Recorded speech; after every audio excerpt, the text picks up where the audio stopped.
Hello, I just wanted to speak to you again because I just finished watching the wonderful work by Barbara Marx Hubbard and her interview with Lynne McTaggart.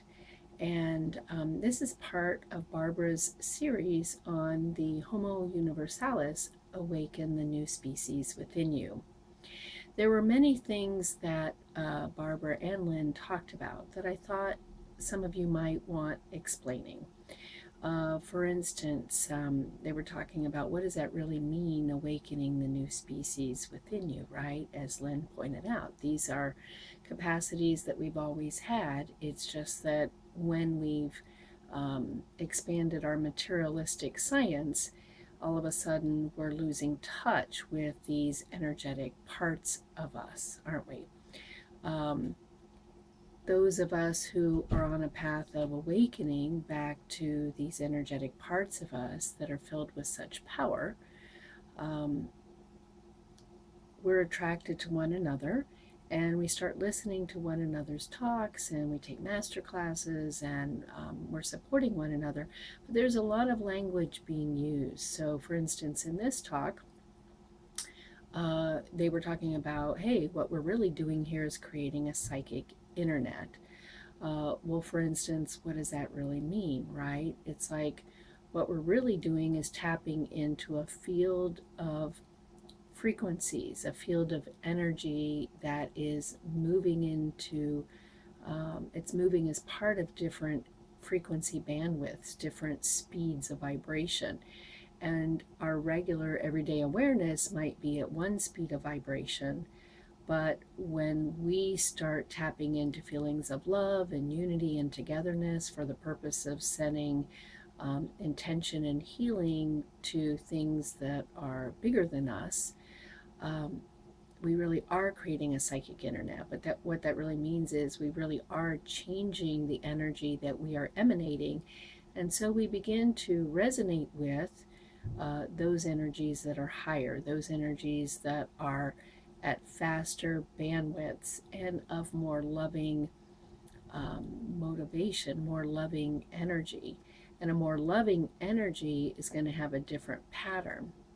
Now, when we start attuning to that, we start resonating and then entraining to that.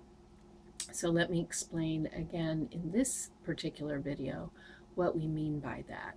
So when we are resonating, it's as if let's say if you think of a dolphin pond, right? It really is as if dolphins are swimming. Well, here is higher consciousness, loving consciousness, and it's swimming maybe higher than where we normally are. So when we start emanating this beautiful energy, we really are, it's like we're changing gears, and we've just shifted from gear 1 to, let's say, gear 4. And there we are, resonating. So we're swimming in the same way. The peaks and the valleys of these energy waves are now at the same height and at the same lows, if you will. So we've developed, we've really joined this bandwidth of energy. And as we do, we're resonating. Well, then what happens next with energy is we start in training. So our energy starts exchanging information. So that's why if we're joining Lynne McTaggart or Barbara in some of these huge intention experiments or huge global intentions for healing that are coming out, as Lynne has written about in her book, Power of Eight, the thing is, people who are joining in these intentions, we really do start resonating non-locally with one another. We're resonating with one another even though we are not present in the room, and we can feel it. So Lynne has discovered how much people start, feeling chills, or all of a sudden tears start pouring down someone's eyes, tearing so much, right, that the tears are pouring down their cheeks, and or they're getting chills, or they really do feel like they're kind of at a faster vibration. Well, I'm here to tell you that that's actually really true. So in creating a psychic internet, we are resonating with those at a higher bandwidth of consciousness than ourselves, and I've defined consciousness as energy carrying information. So we really are tuning into a different energy. And when we do, we have joined a field that is already there. Barbara talks about it being Christ consciousness, and she talks about tuning into the beloved. So we have states that are already there. And when we focus our attention on loving states and on healing, and especially the more global or transcendent it is, we really now start resonating to these higher vibrations and exchange information. So even non-locally, we can receive the benefit of what we find in those higher vibrational spheres, if you will. So we really are creating a psychic internet, but maybe I would word it as we are joining a psychic internet that already exists that we usually aren't aware of. The more we do that, the more we open to psychic sensitivity. And as some of Barbara's callers expressed, we do start feeling things more sensitively. So sometimes that can also cause pain. Well, as Barbara began to explain, when we have our nervous systems affected within our body, it starts leading to states of incoherence. Well, what does that really mean? It means that when we're resonating and in training, we become more like one, and our energies start joining together like a laser. That's coherence. And coherent energy has way more power than decoherence. Decoherence is when things kind of start crumbling apart, if you will. So when we are in these beautiful meditative states, we are developing coherence and heart coherence in ourself. Heart Math has studied heart coherence, so you can read more about that on their websites and their publications. But we really are becoming more heart coherent, but because of that, we are becoming more psychically sensitive. And when all of a sudden, let's say we're around conditions or something happens in the news, like the recent shooting in Florida, or we're around a certain person, if their energy is incoherent, meaning very scrambled, very chaotic, if it's very intense, then it does have the power to decohere our energy, even though we usually practice in meditation, making it very coherent. So, as Barbara was leading her listeners through, we need to protect our energy field. She called it applying an energy bomb, if you will. And the way she does it, she said, is tapping into the beloved, tapping into Christ consciousness, and basically anchoring her energy to that beautifully coherent field and immediately noticing its effects.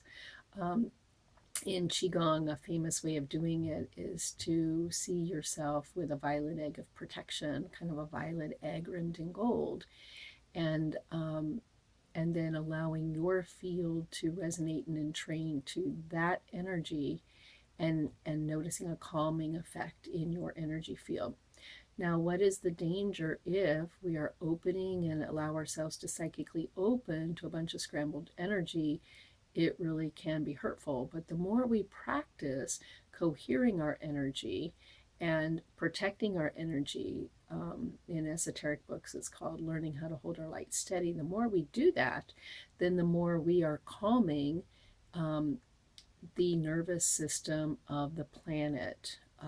Barbara was talking about joining in the nervous system of the planet. And it really is true, right? Our collective energies really are a collective nervous system of the planet. So the more we learn to heal ourselves, the more we learn to bring calm within, the more we're cohering our field and anchoring it to a much higher light, a much higher, coherently resonating energy, and an energy that is song is love, right? Its tune is love, and we are tuning into that song, that energy vibration of love.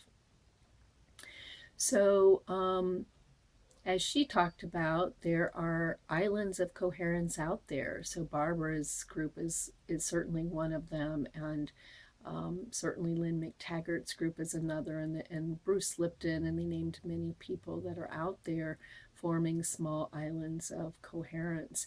And it is true that the more and more each of us reach out and form coherent groups with people that we are close to, right? Then the more we're adding to the coherence of the planet.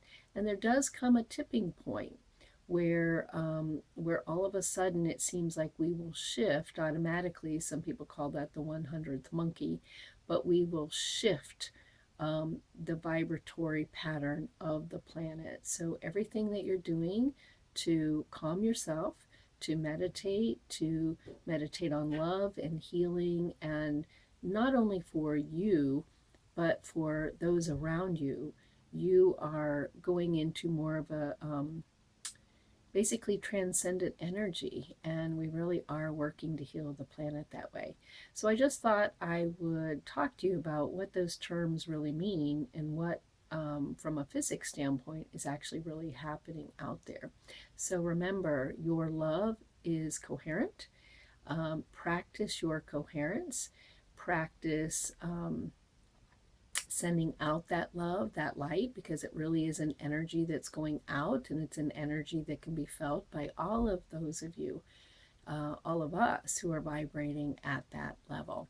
So love to you guys, and hope that was helpful. Bye.